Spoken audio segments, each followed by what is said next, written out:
57. Alhamdulillah hari ini kita masih diberi oleh Allah kesehatan dalam kegiatan seminar laporan orientasi pengenalan nilai dan etika instansi bagi P3K pemerintah Provinsi Jawa Tengah. Silakan untuk rekan P3K yang kedua untuk memaparkan laporan orientasinya.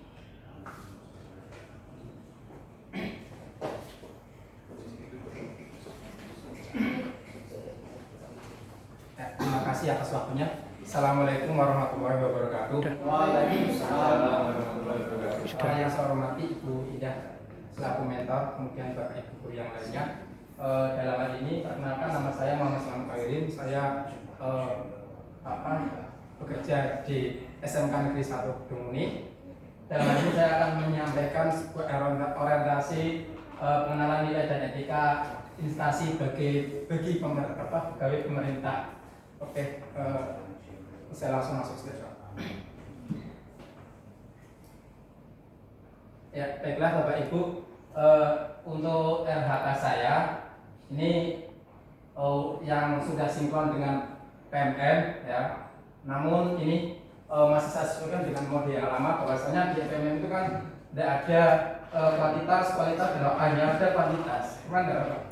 Ini yang pertama, ini untuk RHK pertama yaitu di saya itu terkelolanya kegiatan pengembangan kompetensi guru dan tenaga pendidikan. Kemudian untuk RHK-nya meningkatnya kompetensi melalui peran sebagai peserta berbagi praktik baik yang diselenggarakan oleh komunitas belajar. Jadi kemarin waktu di PMM itu kebetulan saya itu mengambil untuk RHK-nya itu sertifikat berbagi baik dan webinar. Ya. Tidak mengambil dari PMM. Kemudian untuk aspeknya, untuk kuantitasnya yaitu tingkat kesesuaian kegiatan pengembangan kompetensi. Kemudian untuk targetnya itu adalah karena ini 1 tahun itu 4 sertifikat. Nah, 4 sertifikat.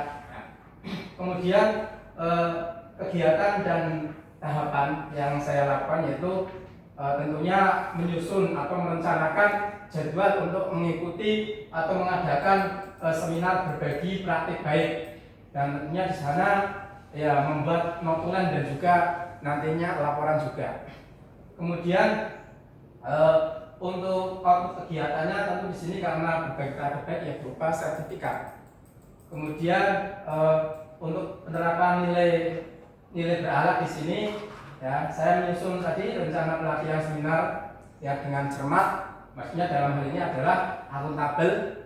Kemudian yang kedua saya melaksanakan jadwal seminar dengan penuh tanggung jawab dan konsisten. Nah di sini berarti maksudnya pada kompeten dan adaptif. Kemudian saya membuat laporan hasil seminar dengan cermat. Di sini juga termasuk akuntabel. Dan itu mungkin pemaparan yang dapat saya sampaikan. Barangkali ada yang mau ditanyakan. Monggo. Iya, monggo Pak Teguh. Terima kasih atas kesempatan yang diberikan kepada saya. Saya ingin bertanya kepada Pak Selamat sebagai presentator.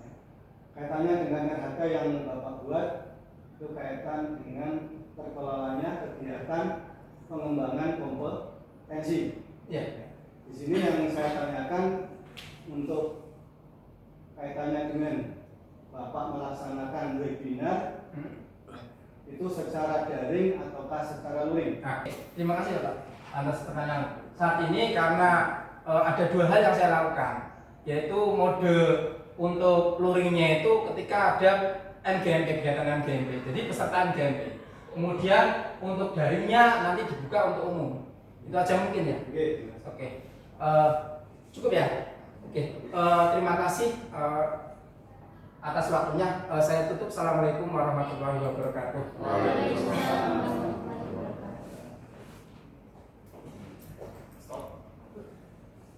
Bismillahirrahmanirrahim. Assalamualaikum warahmatullahi wabarakatuh. Yang saya hormati Bapak Ibu Menti ya, peserta seminar kegiatan orientasi P3K ya, angkatan 53 sampai 57. Ya, alhamdulillah kita sudah melaksanakan, Bapak Ibu sudah melaksanakan seminar nih, terkait dengan RHK dari Bapak Ibu semua. saya bisa simpulkan di sini ada beberapa RHK, rencana hasil kerja yang Bapak Ibu rencanakan. Yang pertama adalah tentang pembelajaran yang merefer atau merujuk pada KSP, ya, kurikulum satuan pendidikan. Yang kedua adalah tentang peningkatan kompetensi, ya, baik melalui komunitas belajar, PMM atau secara mandiri. Kemudian berikutnya observasi teman sejawat, dan kemudian tugas tambahan sebagai wali kelas, ya. Bapak Ibu yang saya hormati, tugas pokok Bapak Ibu adalah selaku pendidik, selaku pengajar, tentu memang yang paling utama adalah melaksanakan pembelajaran berbasis KSP, ya. Untuk pembelajaran ini tadi saya lihat Bapak Ibu melaksanakan atau akan melaksanakannya adalah mulai dari perencanaan, pelaksanaan, dan evaluasi. Sebenarnya ada satu lagi Bapak Ibu, yaitu refleksi dan tindak lanjut, ya, refleksi dan tindak lanjut. Artinya ketika Bapak Ibu telah merencanakan dengan baik, kemudian melaksanakannya, kemudian ada evaluasi yang berupa penilaian, maka ini perlu ditutup dengan refleksi, karena Bapak Ibu kita perlu masukan dari anak-anak, ya, karena kita untuk kurikulum merdeka pembelajarannya kan pembelajaran paradigma baru, di mana kita berpusat pada peserta didik. Nah, kalau berpusat pada peserta didik, ya kita perlu mendengarkan nih yang dimaui peserta didik itu apa. Kita perlu mendengarkan masukan-masukan dari peserta didik. Barangkali mereka mungkin ada hal-hal yang ingin disampaikan kepada kita terhadap pembelajaran yang sudah kita lakukan. Mungkin apa suaranya kurang keras sehingga yang belakang tidak mendengar, atau mungkin tulisannya tidak terbaca, ya, sangat kecil atau apapun gitu, ya. Atau yang guru olahraga mungkin yang Putri merasa risih kok kadang pegang-pegang gitu, ya. Artinya ini kita perlu mendengarkan masukan anak-anak untuk perbaikan pembelajaran kita. Nah, ini di ranah refleksi, ini, dan kita perlu membudayakan refleksi tentunya, ya. Oke. Kemudian ketika sudah ada refleksi, kita tahu apa sih keunggulan kita. Artinya tidak hanya tentang kelemahan kita, tapi keunggulan kita, supaya kita tahu bahwa ini sesuatu yang perlu kita pertahankan, kita kembangkan, ya. Karena anak-anak senang pada kita, senang pada pembelajaran kita itu apanya gitu loh, ya. Apa mungkin penjelasannya detail, apa mungkin care-nya Bapak Ibu terhadap anak-anak gitu, ya, atau pilihan-pilihan kata yang apresiatif. Itu kita juga perlu mengulik dari anak gitu, ya. Itu dari refleksi. Nah, kalau sudah ada refleksi, kita tindak lanjut yang kebaikan-kebaikan kita dilanjutkan, kemudian kekurangan kita ya coba kita tutup lah, ya, sesuai dengan apa sih kemampuan kita, sebatas kemampuan kita. Itu untuk perencanaan, pelaksanaan, dan kemudian Bapak Ibu untuk pelaksanaan yang itu juga perlu direncanakan dengan baik, bahwa paradigma baru, pembelajaran paradigma baru, kita tidak hanya mengajarkan kompetensi kepada anak, tapi juga pengembangan karakter, ya. Jadi jangan lupa Bapak Ibu ketika merencanakan, Bapak Ibu juga sudah harus merencanakan karakter apa sih yang akan saya kembangkan melalui pembelajaran ini. Nah, kalau misalnya karakternya berkolaborasi, maka tentu pembelajarannya harus didesain supaya anak-anak itu berkembang skill kolaborasinya. Kalau mandiri misalnya, ya desainnya seperti apa supaya anak-anak bisa belajar mandiri, bertanggung jawab, gitu. Jadi pengembangan karakter itu juga menjadi sesuatu yang perlu Bapak Ibu pikirkan, ya. Berikutnya adalah pembelajaran berdiferensiasi, Bapak Ibu, ya. Ini sesuatu yang menjadi apa ya, wacana yang terus didengungkan oleh kurikulum merdeka. Kenapa begitu? Pembelajaran diferensi itu dalam rangka membuat anak-anak senang belajar. Kalau anak-anak memang dia kapasitasnya, semua tiap anak itu kan unik, ya. Tidak semua anak itu punya kapasitas yang sama dalam penguasaan setiap mata pelajaran. Ya, kalau anak-anak yang memang di bidang misalnya matematika itu tidak menguasai sekali, ya tidak harus kemudian kita paksa untuk sama dengan yang lain yang senang matematika. Ya, ini pembelajaran ketika anak-anak itu kita layani sesuai dengan kapasitasnya, sesuai dengan kebutuhannya, maka anak-anak akan menjadi senang belajar, Bapak Ibu. Kenapa anak-anak tidak senang matematika misalnya? Itu karena gurunya terlalu menuntut. Ya, kamu harus pintar sama dengan teman kamu, begitu, ya. Tapi kalau kita memahami bahwa oh ya, kapasitasmu itu tidak sebaik temanmu, maka ketika pembelajaran, ya bagaimana kita melayani dia sesuai dengan kebutuhannya. Ujian pun atau penilaian pun tidak perlu sama dengan temannya, ya. Tentu grade nilainya juga nanti beda nggak masalah karena memang beda gitu ya. Itu termasuk dalam metode pembelajaran untuk disesuaikan dengan kebutuhan atau gaya belajar anak-anak misalnya. Ya, jadi pembelajaran berdiferensiasi itu kenapa penting itu dalam rangka membuat anak tetap termotivasi untuk belajar. Ketika kita nggak diferensiatif, maka anak malas belajar. Anak-anak nggak suka olahraga, misalnya dituntut untuk bisa olahraga, malas ya karena dia merasa sangat dituntut. Gitu. Tapi ketika kita bisa memahami kebutuhan anak, maka mereka akan senang belajar. Yang berikutnya adalah KSE, Bapak Ibu. KSE itu apa Bapak Ibu?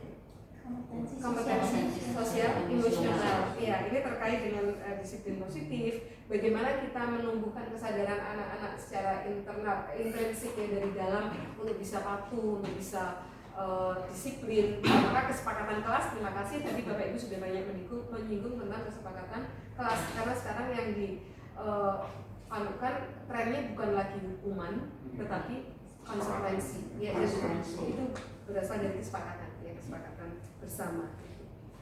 Satu itu, yang kedua adalah mungkin karena ini anak-anak belajar 1 hari penuh ya, ice breaking mungkin itu perlu direncanakan juga pada perencanaan. Ya ice breakingnya apa? Nggak usah ice breaking yang kemudian perlu musik dan sebagainya. Mungkin yang sederhana aja, mereka stretching lah mungkin bisa ya, atau apa ya ice breaking sederhana itu perlu direncanakan Bapak Ibu. Kemudian berikutnya adalah pilihan kata Bapak Ibu. Ya hati-hati. Untuk pilihan kata jangan sampai Bapak Ibu menyampaikan anak-anak itu bodoh, ya anak-anak itu goblok, maaf ya. Atau tambah ini dia yang biasanya guru begitu. Misalnya ada anak yang bertanya kemudian, kamu dari tadi ngapain? Kok nggak paham gitu kan sudah saya terangkan. Jadi kalau seperti itu maka anak sudah nggak mau bertanya, gitu. Ya karena omongan kita, bahasa kita yang membuat mereka ya semacam kecentok gitu ya, kita anak mau bertanya tidak kita apresiasi malah kita katakan seperti itu lah, kamu ngantuk makanya jangan ngantuk gitu ya, makanya jangan melamun misalnya, itu anak jadi dan ya pilihan. Maka kita perlu sering-sering memuji anak Bapak Ibu ya, karena ketika kita dipuji itu kita senang gitu ya. Nah ketika senang maka kita akan termotivasi untuk belajar. Kenapa anak-anak bolos? Kenapa anak-anak tidak tertib? Itu bisa jadi karena kitanya sendiri yang mungkin tadi pilihan katanya tidak kita perhatikan, kemudian care atau perhatian kita kepada anak-anak juga kurang dan sebagainya, maka kita perlu introspeksi ya. Oke, itu kemudian tadi berakhlaknya sudah Bapak Ibu sampaikan ya, bagaimana Bapak Ibu merencanakan akan melaksanakan rencana hasil kerja itu dengan bersama-sama berkolaborasi dengan guru MPMP dan penuh tanggung jawab dan lainnya. Itu berarti Bapak Ibu sudah memperhatikan nilai-nilai ASN yang berakhlak itu ya. Kemudian peningkatan kompetensi Bapak Ibu tentunya benar sekali bahwa Bapak Ibu harus terus belajar. Kita harus terus belajar. Ada yang menyampaikan kalau kita tidak mau belajar ya berhentilah mengajar. Belajar sebanyak hayat. Iya, belajar sepanjang hayat. Bagaimana anak-anak kita mau semangat belajar kalau kitanya tidak semangat belajar. Ya, mungkin itu Bapak Ibu, terima kasih Bapak Ibu tadi sudah menyampaikan RHK-nya. Mudah-mudahan RHK ini tidak berhenti sebagai RHK, tapi benar-benar dilaksanakan ya. Dan apa yang saya sampaikan mudah-mudahan bermanfaat sebagai insight atau sudut pandang yang lain saja tentang bagaimana untuk menjadi ASN yang baik. Yang baik. Kalau kita baik, insya Allah kita berkah. Ya mungkin itu, terima kasih. Kurang lebihnya saya mohon maaf. Assalamualaikum warahmatullahi wabarakatuh. Waalaikumsalam warahmatullahi wabarakatuh. Demikian untuk kegiatan pemaparan RHK, seminar laporan orientasi pengenalan nilai dan etika instansi P3K Provinsi Jawa Tengah sudah selesai. Saya